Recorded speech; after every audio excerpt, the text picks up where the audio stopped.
Hello, good evening, and welcome to the program, The Law of Appeal, as long as it has to do with me and you.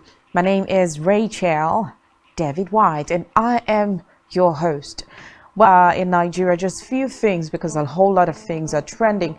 The first story that is trending today is actually for sacking chairman of Economic and Financial Crimes Commission, EFCC, Abdul Rashid Bawa, and the Central Bank of Nigeria Electoral Commission, INEC, and reform the agency.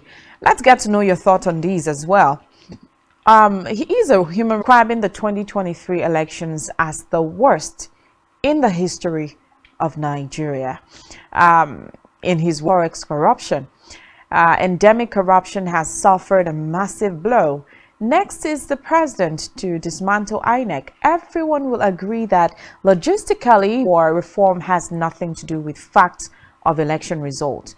Maintaining both winners and losers were victims of the failure of INEC. Confidence in the Nigeria's democracy deeply. Talking about cleansing INEC, he's talking about getting rid of INEC chairman, Professor Mahmood Yakubu. And of course, Bakoba feels that the All Progressives Congress candidate, Bola Ahmed Tinubu, who is now the president of Nigeria, the Labour Party candidate, Peter Obi, and of course, things came out the way it was, but he can't really trace. He didn't say the president was not the winner of the election as well. So there has been some dismantle and reform the Independent National Electoral Commission again. What do you think about this? Do you think that indeed there is a need for, say, it is not supposed to be an arm of the government, okay? It's not supposed to be a federal government body. It's supposed to be an independent body that oversees everything that has to do with election in Nigeria. But it looks highly infeasible. Do you think that, of course, the president would want to bite the finger that fed him? Yeah, I'm calling it the finger that fed him, because despite the call by so many people, it is incidences that took place, and even when the petition tribunal, the election court, is still in session, there have been so many calls to make whatever is happening there, the proceedings, to be live.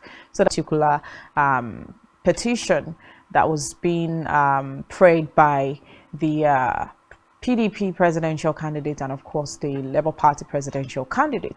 So do you think that the president would like to bite the of course watch list of the EFCC? There are so many names on that list, and of course one would like to add other names as well, including Farouk Yahaya. Of course, a whole lot of people are under that, but I think that a greater number of Nigerians would want to tick right if such a thing is done. But do you see this coming, and what do you think about this? Away from that, the former governor of Rivers State, I'm talking about Nyesom Wike, is one drum spoken and doesn't seem to fear anybody when he wants to talk. Recently, he came out to express himself, talking about how he was poisoned sometime in the PDP comeback. I'll bring you the video, of course, for you to listen to what he had to say, and of course, everything that transpired there. Also, we have another trending story that will be Asari Dokubo, a prominent former agitator from the oil-rich South region.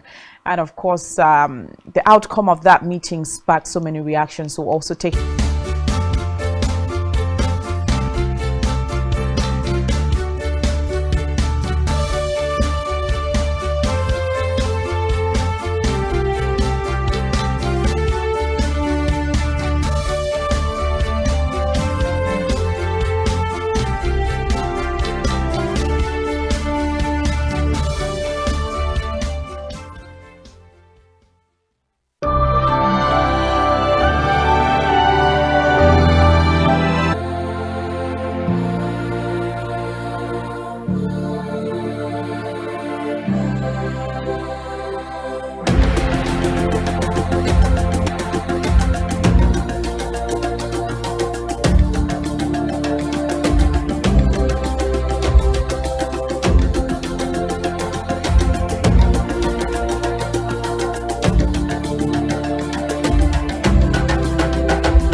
All right, welcome back. It's still the program, The Law of the People and Governance, here on Spectrum Television. And before we go on that short break, I told you that we had some trending issues. The former president of the NBA, Olisa Bakoba, rather, who came out to commend the president, Bola Ahmed Tinubu, for suspending the EFCC chairman into the Independent National Electoral Commission, INEC, and of course to reform that particular sector, and of course, if possible, suspend INEC chairman Professor Mahmoud Yakubu as well. It has sparked so many reactions with people coming out to say, oh, come on, how could you say this? But a greater number of Nigerians are saying this will make, of course, a whole lot if he has the mind to suspend the INEC chair. But I am asking, do you think that the president would love to do this, or wouldn't it look like he's trying to bite the finger that fed him? That's the question. Seeing into his future. I'm talking about the former governor of Rivers State, Nyesom Wike, who is trending with a video. He says sometime he was poisoned at the PDP secretariat, of course, some years back here. So also take a look at another story, which is Villa talking about the meeting that the president had with Asari Dokubo. Of course, a whole lot of things happened, so we'll take a look at that meeting. But before then, I have a guest in the house. Of course, we'll take a look at all these issues together. I have Bernard Titus in the house. He is a political analyst and, of course, strong Labour Party person when it comes to Take Back Nigeria, talking about reclaiming Peter Obi's mandate in court. He's still hoping that it's going to come to reality. Welcome once again. Thank you, Rachel, and thank you, Spectrum. All right, so this is, I wouldn't say an allegation.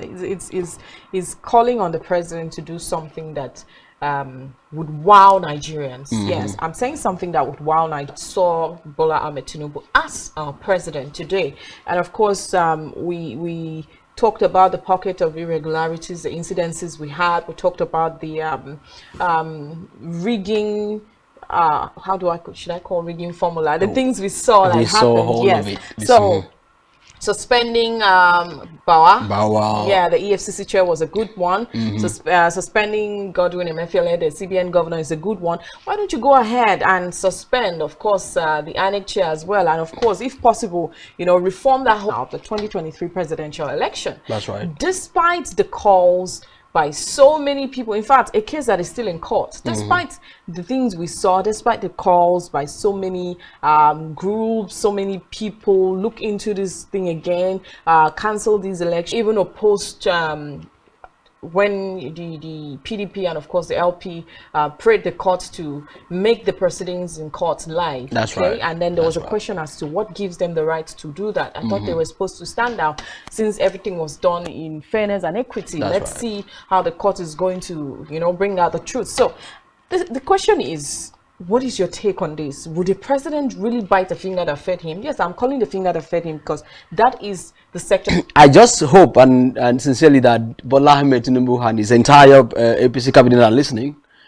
First of all, let me address what the former NBA president says. Commendable, very profound comment. You see, I said it the other time. Just one more result is due to the failed system that INEC had.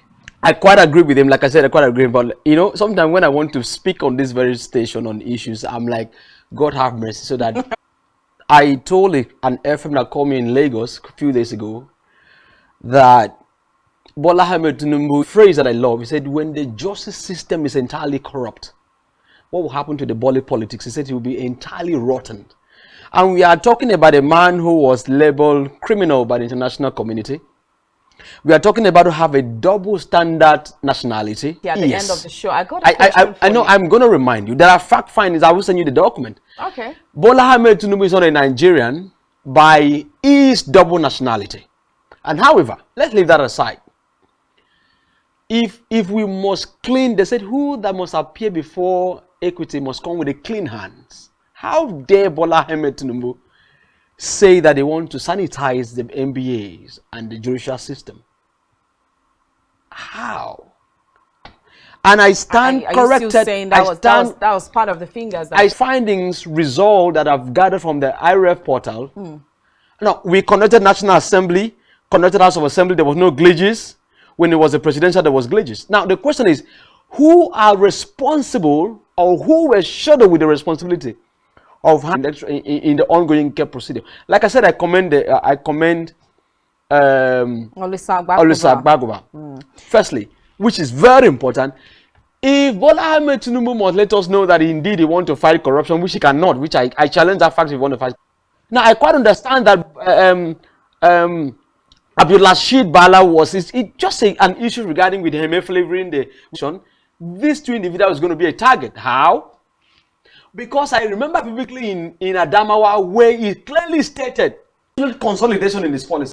SE, Nigerian, I've forgotten, should be next. And there are lists of it we have gotten. Oh, yes. There are a lot of them that should be next. Over 12 people. Melekari there should be next. Farouk Yahaya is there. And of course, there should be next. Even Malami is even there. Even him, as Bola Ahmed Tinubu, should be next. Okay, away from that, you know, he didn't win the election. Pardon my manners. He didn't win. Okay, now let's move to the story we are going to talk about today. The meeting, outcome of the meeting between the foremost Niger Delta agitator Asari Dokubo and of course the President Bola Ahmed Tinubu. Do you see this as a peace move or a disaster? No, it's not a peace move. Okay. That's it's a criminality move. That question goes to the people as well. What do you think about that meeting? I mean, many people are saying this meeting as why are you negotiating with you know, a threat to the nation? Many people are saying, well, it's a good move. If you want to put things in place, you have to start from somewhere. But Asari Dokubo made so many. He said so many things, even talked about the NSAS protest. But we'll just take a look at the video, and when we come right back, we'll go deep into that particular issue.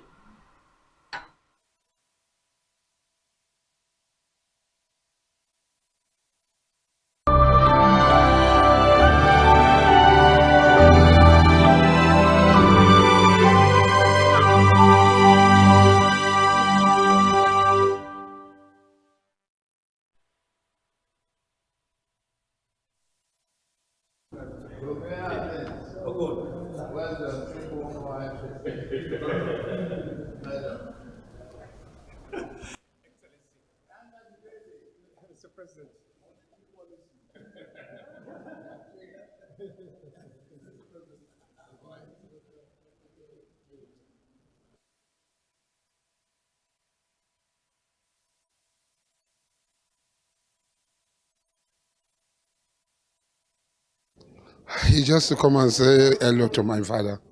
I've congratulated him before this time and to give a word of support for what he has achieved and what he has done so far. And I know that Nigeria had changed. Nigeria had turned 360 degrees in the positive direction. When I'm speaking about the president, I'm speaking from a personal point of view. I will do everything.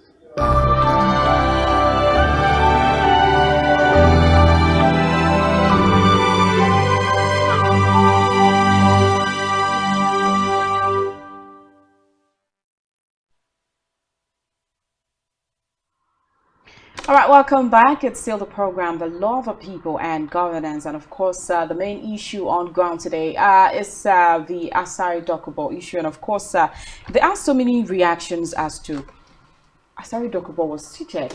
In what capacity was he sitting to address the press with the coat of arms on his back? So many reactions. Come to think of it, he talked about the NSAS protest, saying that was nonsense. He wasn't in support of it. Even talked about the Nigerian military being behind 99% of oil theft in the country. Something I would say, so many people say he doesn't have evidence. And even talked about, of course, he said his men were employed by the federal government, and of course they are in charge of the Abuja Kaduna security and not the military. I know that, of course, the military head and of course the naval head of, let's start with that question. Do you think that this is a peace move or a disaster? You see, when I saw Asari Dokubo with the Nigerian coat of arms, You know, remember I've sat here a couple of times and I said a time will soon come where criminal will determine the face of this country, and is gradually getting to that phase. I mean, this is a man who has built university in Benin Republic, steal Nigerian currency. His boys are the one in charge of the creeks. All the oil stolen in this country, including him and the Nigerian army, is conniving together, stealing the resources. So now, And are it's the you same man coming? now. No, let me ask you: are you coming? Are you following? Are you towing the part of Asari Dokubo when he says the military are behind 99% of the No, oil theft? Asari Dokubo and Nigerian army, Dokubo came up with a movement in the South that was overseeing the oil region with entire killings in the South. And it's also very evidently clear. Asari Dokubo has controlled the South oil region for how many years now? And he's built 2 universities in the South. I have pictures and evidence about all he has done, his investments. None in this country. And the best a criminal could do is to sit with the Nigerian coat of arms behind him, addressing the press in hallowed chambers in this country. It shows the lawless and a failing state Nigeria is. And if the Nigerian army, if they were the Nigerian army, we know, if he was the kind of an ordinary person like me, my house would have been raided overnight. Why have they not raided Asari Dokubo home to arrest Asari Dokubo with that kind of... Rachel, do you know what it means to sit on national TV to say that Nigerian army are in charge or they are responsible for such crime? That's a national investigation. Asari Dokubo, if it has an organized country with a civilized system, Asari Dokubo would have been behind the bar within 24 hours to explain to the nation worldwide. But I keep saying, we are in a country where criminals are jumping around and telling us how to run the country. Okay, So what happened that Nigerian army have not? They said you should come and tell us with evidence. How would Nigerian army sit comfortably and invite an ordinary citizen to come and give them evidence? Okay, I know that away from that, he had urged the president not to grant pardon to the detained leader of IPOB, Nnamdi Kanu. He That's says their personal problem. that would look like rewarding criminality. Who is he? And at a point, he even talked about Simon Ekpa, who he said, in his words, had deceived, of course, Nnamdi Kanu, and of course went to parade himself, yes, as the head of IPOB group. But do you think that, are you worried about such remarks? Of course, the president has come in, he's meant to, of course, mend bridges, okay? So, but do you think that making such a strong comment, and of course, if the president wants to act on that, it could ruin the nation in some way, or could cause a divide instead of mending the breaches as it should be? Rachel, if I'm given an opportunity, Asari Dokubo, Samuel Egba, and Nnamdi Kanu, they should be behind bars for trial. See, you see, I keep saying our criterion of selecting leaders has been the mess and the result of this country. You see, we give room and keep celebrating criminals. We have Samuel Egba who sits in Cyprus or wherever country is at, and confusing people in Nigeria with empty videos. And I will get up in the morning that I have a responsibility to take care of my family. You sit at home. And sit at home. He makes money with Facebook, will pay him at the end of the video. And I'm here broke. Joining a miscreant to act criminality. And then we don't have an Asari Dokubo here who has stolen the 95%. The 95% is accusing the Nigerian military is the resources of the Nigerian military is in his hand. And we saw what he did a few days to election. All the Southside militants joined him to Abuja to protest for harm. Tomorrow morning now, my village head will sit too and address the country. So where are we heading to with this kind of circumstances? Okay, but should we be worried about, you know, the statements garnering negative, I would say, repercussions? Because, like I said, it may have said it could stroke up ethnic issues. Ethnic divide. We had a lot of ethnic divide. Have they invited Rufai? Have you watched a Rufai video? That he thanked Allah gradually. That finally, in all how many years now, God has finally granted them the grace to install the first Islamic leaders on seat. And that sooner or later, all the states we'll start having Muslim people ruling. And have you seen what the Mr. President law is about to pass, regulating Christianity in this country?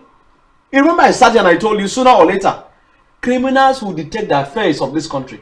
It is a gradual process. Like I said, I am not worried about what Nnamdi Kanu or whether he will be released or not, what Asari Dokubo have said or not. I am worried about the affairs of the Nigerian affairs. Okay, now Asari Dokubo making such, I would say, that's a big accusation of the highest order, I must say. You know, accusing the, of course, the Navy and of course the Nigerian military for, I mean, area, right? Is a big issue already on its own. Yeah. So tell me, if such an accusation as big as that, and then comes out, and then he couldn't mention names, like, oh, the Navy is coming to say mention names. He can't even mention names. What does that mean? How do you see that particular remark? Asari is trying to be very diplomatic and very constructive with his comment. I quite agree with him. You know what? They said better the same feet that will. No. Some DSS came out to say, oh, some key political wigs are planning to and they invited FFK to plot interim yeah, of course. And then remember they invited FFK on it. Yeah, there were questions like, where are the names? Mention names. And then when we said mention names, and then we're also saying, oh, this is going to, is it going to be swept under the carpet as usual? Are they going to mention names? And that is when the I would say invoked a call that was a conversation that once transpired between the Labour Party presidential candidate Peter Obi and of course the Winners Assembly pastor. Okay, so at the end of the day, I would say that issue has been swept under the carpet. That's because names have not been mentioned. I know that something like this is coming out again, and we are hearing mention names. Well, like I said, Rachel, we shouldn't be surprised when it comes about name mentioning, because typically we've seen when FKK was invited, Femi Kayode was invited to interrogations, and it was generally requested to mention name. The names were swept under the carpet. So that is not a problem. That's not even the issue. The issue that is bothering this country, I think, is a major two issues. How do Nigerians survive with various economic policies that are not related to common Nigerian survival? Now, currently, we've seen the president come up with some policies that are not very clear. Quite commendable, he has made quite striking moves, and I quite agree with him. Firstly, from the subsidy, even if the subsidy was done, there were no palliative 5 billion on the subsidy issues. How come subsidy was removed? Rachel, if that was the biggest problem in this country, every corner that we moved, there would have been queue from the villages to buy fuel. It's an organized crime from 1999 till date. And so you're not seeing anything different? There's nothing different. Lives of Nigerians are moving smoothly and fine. So meaning that every blessed month, few individuals will collect billions and share to their colleagues on a monthly basis from 1999. And Emefiele just, in fact, have you followed the trend of Emefiele?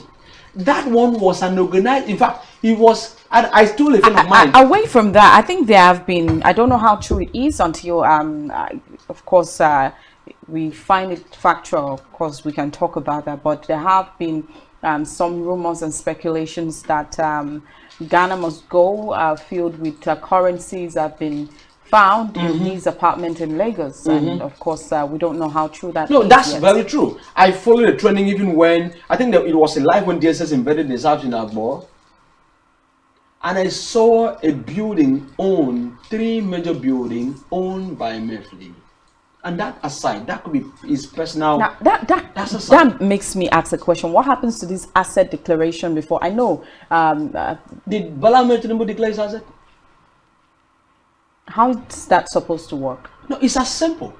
If I assume, it's a simple CCC issues that when I need to resume an office, just tell the Nigerians, I own 2 goats, like, you know, I quite agreed with what the former president did. I own 2 farms.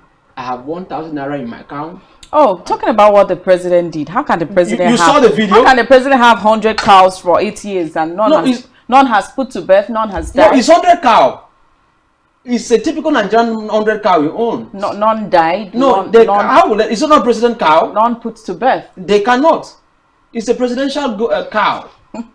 You know, so the president owns about That's when I told you we're not deviating, okay? But I'm just bringing this in because I said remind me about the double nationality issue when the president talked about you know, moving to Niger Republic, and of course whoever wants to attack him, Niger Republic will come to save him. And of course today we are seeing that the president has departed for Niger Republic, so we are asking questions like what is happening.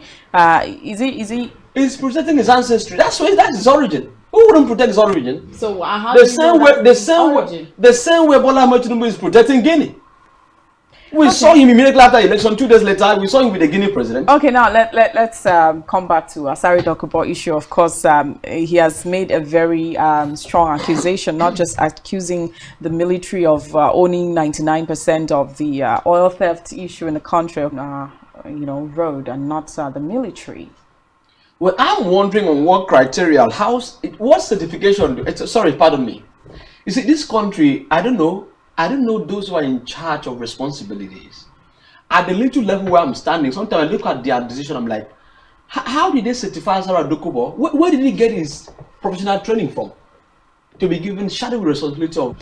Asari Dokubo, of course, we've known his history, we've known his, you know, we could trace him back to some issues, you know, fighting the government and the rest. Now, today, is it even right? Let's say the president wants to make peace, so he's going to the creek, he's giving the president his word. He says zero tolerance to oil theft. That was what Tom Polo said. You know how many billion that was awarded to Tom Polo? Okay, now, so you get, so is this how it is supposed to be? Okay, calling to, of course, negotiate, because I know that before you negotiate like that, something must go for these people to keep peace. Now, are you also telling me that at some point we'll see some person appear and they say, oh, this is the head or the leader of Boko Haram or one insurgency group, and then, oh, we are coming to talk peace, you know, broker peace with the president, and then a certain amount of money will go to them. We don't have proofs that Asari Dokubo has been settled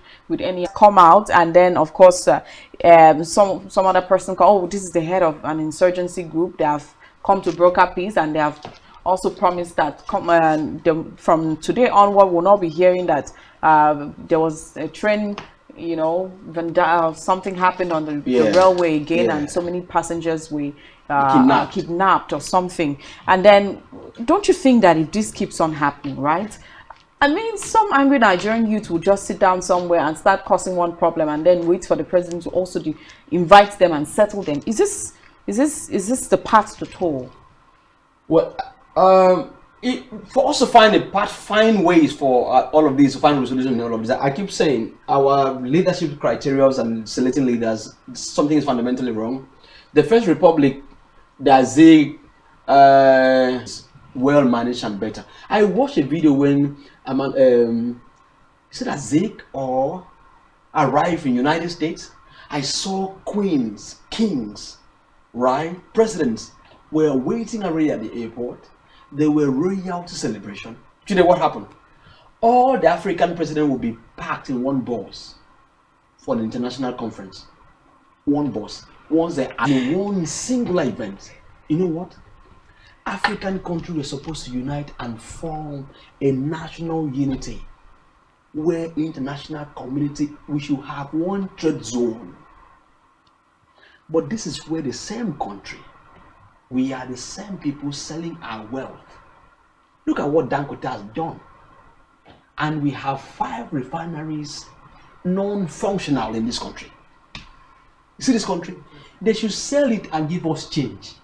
No, I totally agree with you. You can't sit on my seat and ask my country to be sold and a change be given to you. It's better they sold it and all of us collect the remaining change. I still counter that.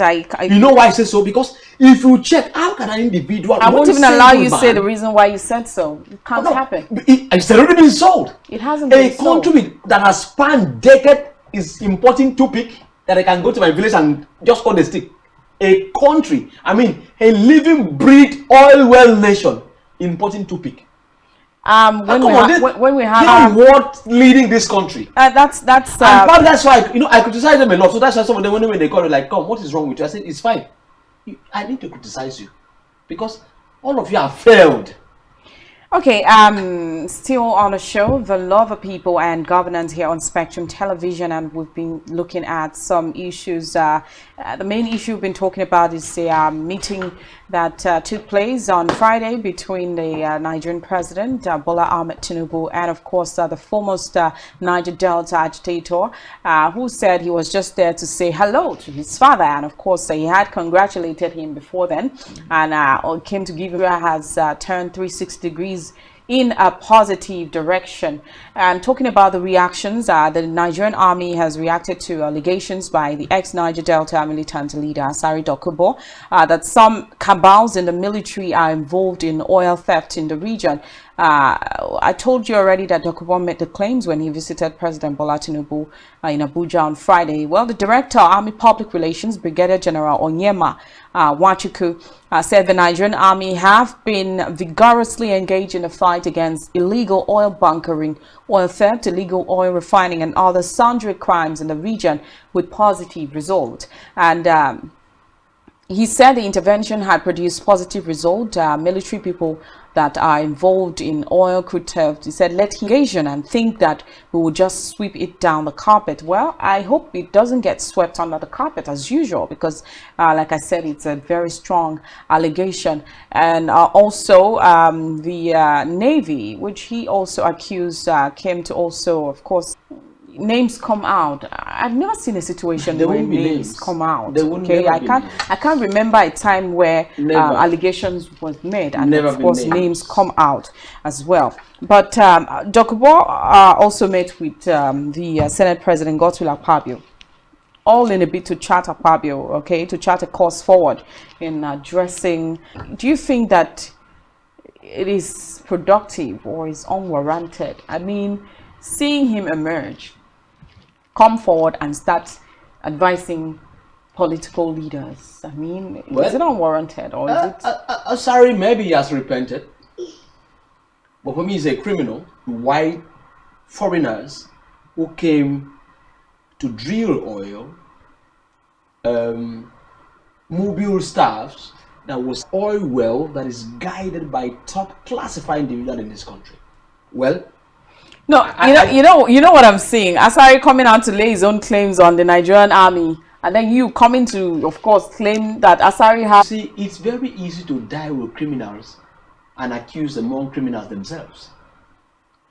If it's Peter Obi that is coming out to make an accusation, you know, okay, so all this is coming from the back of. He's coming from the back of all of this just to cover themselves up. All right, thank you so much. It's been a good time with you on the show today. Now we are used to it. We are very strong individual people, and I just pray someday Nigerians should realize that it's time that we should elect leaders that are proven selflessly to sacrifice and be true with every amount of resources that this country God has blessed this country with. So we can't continue to have the same people recycling themselves and keep deceiving us. You know, once they come to give us one bag of rice, we classify them as good leaders. Much, Bernard Titus, it's been a good time with you on the show. Thank you for coming. Thank you so much, Rachel. Appreciate it. All right, so we've been with Bernard Titus, a political analyst on the show, the love of people and governance, and this is where we close the curtains for today on this program. Well, it continues again tomorrow, Wednesday, and of course Thursday as well. So keep a date with us here on Spectrum Television, and the time is 5 to 6 here on Spectrum Television. The program is the law of the people and governance, and my name is Rachel David White. Don't forget to follow us on social media at Spectrum T Online. Good evening.